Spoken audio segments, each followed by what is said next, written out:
소통이 어려운 이 시대에 프란스코는 이미 800년 전에 그러한 소통의 관계를 이루었고 관계의 명수가 되었던 것입니다. 프란스코의 일화 중에 굉장히 잘 알려진 일화가 있는데 새들에게 설교를 했다거나 또는 사나운 굿비오의 늑대에게 설교를 해서 순한 그런 늑대로 변하게 했다거나 하는 것은 다 이러한 피조물과의 소통의 문제로 우리가 볼 수가 있습니다. 뿐만 아니라 프란스코는 기도에 대해서는 정말 뭐라 그럴까요? 단순한 기도하는 사람이었다라고 말할 수 없을 만큼 기도 자체였던 분이에요. 프란스코는 굉장히 많은 은둔소에서 자신의 그런 어떤 하느님과의 내적 체험을 했고 또 실제로 일치 체험을 아주 많이 했었어요. 프란스코는 어떤 때 길을 가다가 갑자기 주님과의 대화 또 주님과의 어떤 만남이 이루어지면 외투를 뒤집어 쓰고서라도 주님과의 일치를 방해하는 모든 것을 물리치고 은둔소, 마음의 은둔소를 마련하고는 했었죠. 그리고 결국 이러한 주님과의 일치 체험은 프란스코의 생애 말기에 예수 그리스도의 오상을 직접 몸에 체험하는 그런 은총을 받게 되지요. 프란스코의 이런 오상은 단순하게 은총으로서만 이루어진 것이 아니라 프란스코의 십자가에 대한 예수 그리스도의 사랑이 바로 하느님께로부터 응답받은 것이라고 말을 할 수가 있겠습니다. 그런데 이러한 여러 가지 것들을 살펴보면 프란스코의 영성이 이렇게 우리 안에 우리에게 감동을 주고 또 여러 가지 일화들을 통해서 우리에게 접근되어 있지만 그래도 제속 프란스코회가 신심단체인가 영성단체인가 이런 의문들을 많이 가지고 있어요. 프란스코의 영성은 프란스코 수도자들의 것이 아닌가? 이렇게 생각할 수 있다는 것이죠. 그래서 제속 프란스칸들이 프란스칸 삶을 산다고 하더라도 마치 제속 프란스코회는 신심단체 아니야? 이렇게 생각하는 분들이 있어요. 혹시 여러분들 중에 그렇게 생각하신 분들 없으셨어요? 그렇기도 하셨죠. 그런데요, 프란스코에게 있어서 이런 프란스칸을 따르는 사람들은 교회 안에서 신심단체로 부르고 있지 않아요. 성 프란시스코가 이렇게 세상 안에서도 프란시스코를 따르는 사람들을 위해서 형제를 설립한 이래로 교회 안에는 새로운 용어가 생겼어요. 그것이 무엇이냐면 삼회라는 것이거든요. 이 삼회는 신심단체도 아니고 또한 영성단체도 아니에요. 교회법에도 그냥 삼회는 어느 수도의 정신을 따라서 사도적 삶을 사는 사람들이라고 표현이 되어 있거든요. 이렇게 이제 성 프란시스코가 제속 3회를 설립한 이후에 교회 안에 새로운 이러한 모습의 단체가 형성이 되었는데 제속 프란시스코의 정체성이 그럼 무엇인가? 그것을 우리가 살펴볼 수 있을 것입니다. 제속 프란시스코회는 그러면 누가 설립했을 것 같아요? 그렇죠. 제가 여지껏 말씀드렸잖아요. 성 프란시스코가 세웠습니다. 실제로 많은 사람들이 프란시스코 이후에 프란시스코를 따르는 수도회들이 생겼었거든요. 그런데 저희 제속 프란시스코회는 프란시스코가 직접 세운 회의입니다. 처음에 프란시스코가 이제 나병 환자를 껴안고 그 나병 환자 체험이 어떠한 체험을 프란시스코에게 주었느냐면 사실 여러분들 나병 환자들을 보셨나요? 네. 보셨어요? 어디에서 보셨죠?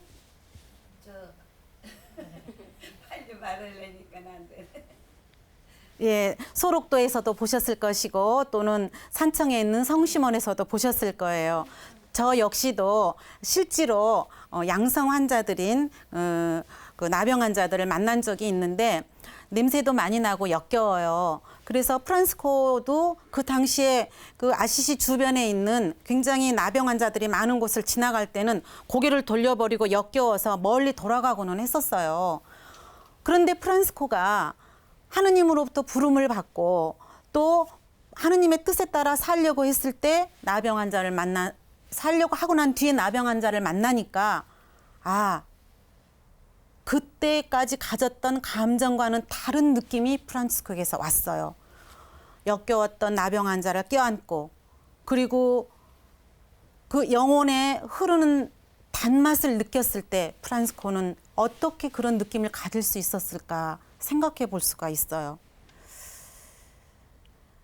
프란치스코는 나병 환자 안에서 고통받는 예수님을 생각했고 또 자기 자신의 나병성, 곧 찌그러지고 문드러지고 정말 고통받는 자기 자신의 화해할 수 없는 자기 자신의 모습을 보았던 것이죠.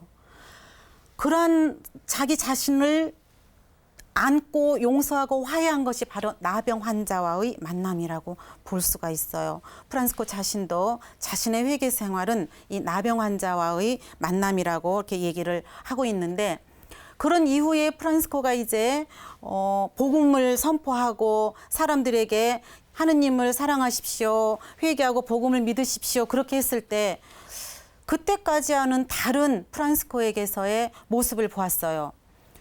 부자 청년, 부귀 영화를 누리려고 했던 저 사람이 무엇 때문에 저렇게 변했을까? 무엇이 프란치스코를 이렇게 변하게 했을까? 그런 생각들을 갖게 되었다는 것이죠. 그래서 사람들은 프란치스코의 말에 귀를 기울이기 시작했어요. 그랬더니 프란치스코의 말은 단순하고 소박하고 꾸밈이 없었어요. 하느님을 사랑하십시오. 회개하고 복음을 믿으십시오. 평화를 빕니다.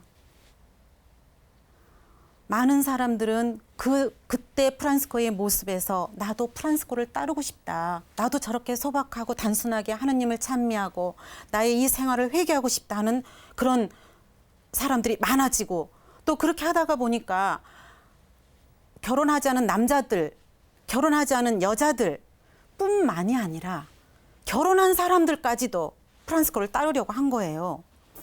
결혼하지 않은 사람들은 프란치스코를 따라가서 남자 수도회, 즉 우리 프란치스칸 안에서는 일회라고 그렇게 부르고 있지만 남자 수도회인 작은 형제회를 창설하게 되었고 또 프란치스코는 평민이었는데 글라라라는 귀족의 딸이 있었어요. 근데 신분의 차이가 이렇게 큰 글라라가 프란치스코를 따르기 위해서 예수 그리스도를 사랑하는 프란치스코를 따르기 위해서 그 귀족 신분을 버리고 프란치스코가 있었던 포르지온꿀라 성당으로 출가를 하여 나왔어요. 그리고 정말로 가난하고 진실로 그리스도만을 위해서 살게 되는 봉세 글라라 수녀회를 설립하게 된 것이죠. 물론 당시는 봉세가 수녀원을 세운다 그러면 봉세만 있었기 때문에 그렇게 했지만 자발적으로 그러한 어떤 은둔소 안에서 그리스도를 사랑하는 그런 가난을 체험하고 가난을 실제로 사는 글라라 성녀의 그런 성덕은 우리 교회 안에 커다랗게 빛나고 있다는 것을 우리가 잘 알고 있습니다. 그리고 이제 결혼한 사람들이 이제 프란치스코를 따르겠다고 하니까 프란치스코가 어떻게 생각을 했겠어요? 고민에 빠진 거예요. 어떻게? 아니 가정을 버리고 나온다 그러면 어떻게 되겠어요? 그래서 너무 놀래가지고 잠깐만 기다리라고 성급히 서두르지 마세요. 제가 여러분들을 위해서 무엇인가 해드리겠습니다. 조금만 기다려주세요 라고 말을 했죠.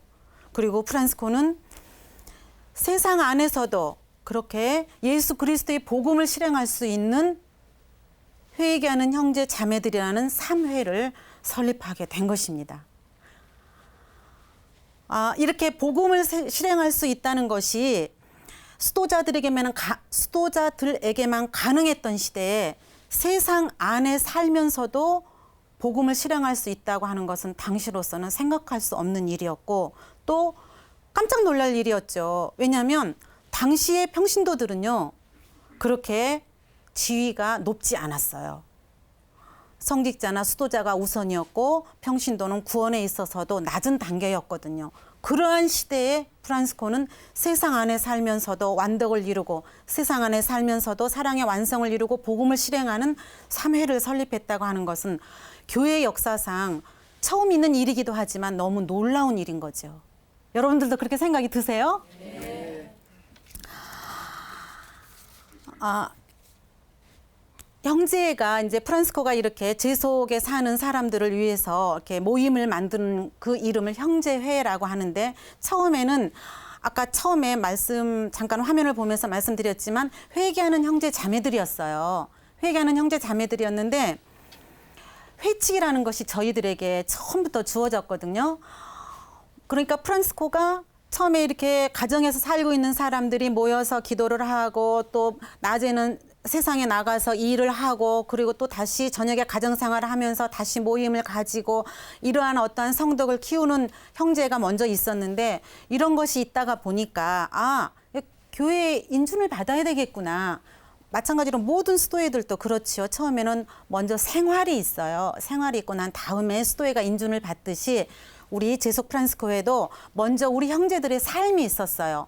살고 난 어떤 모습을 보고 교회가 인준을 해주기 시작했는데, 그때가 바로 1221년이에요.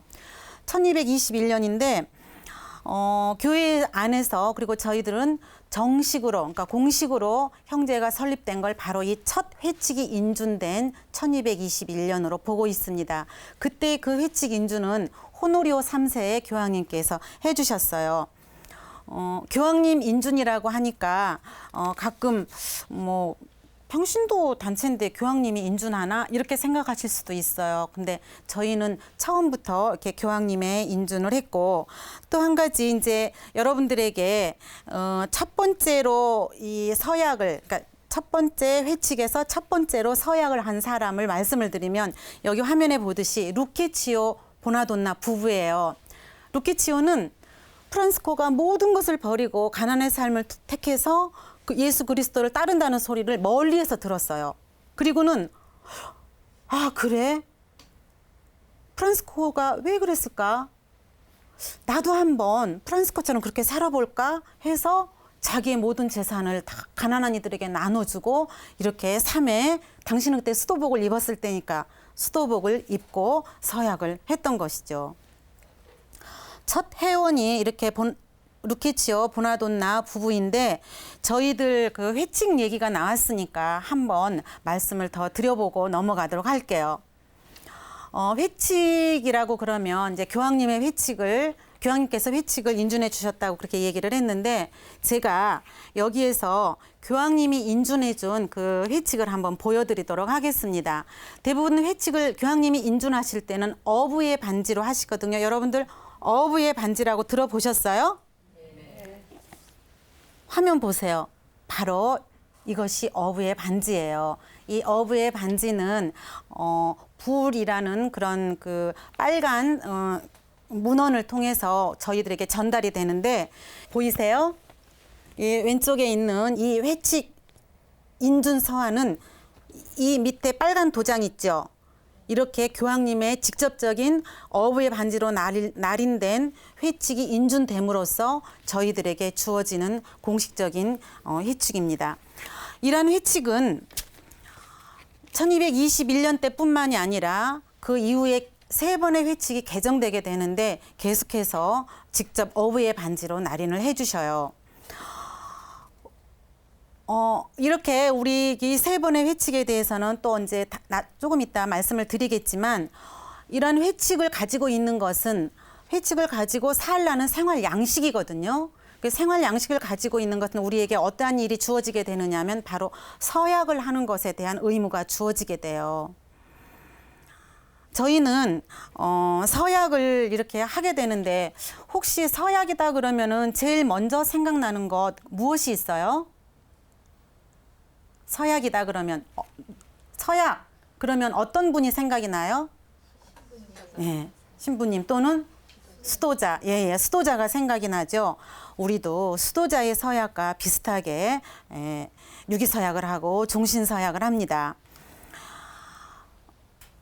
이러한 회칙을 가지고 서약을 하는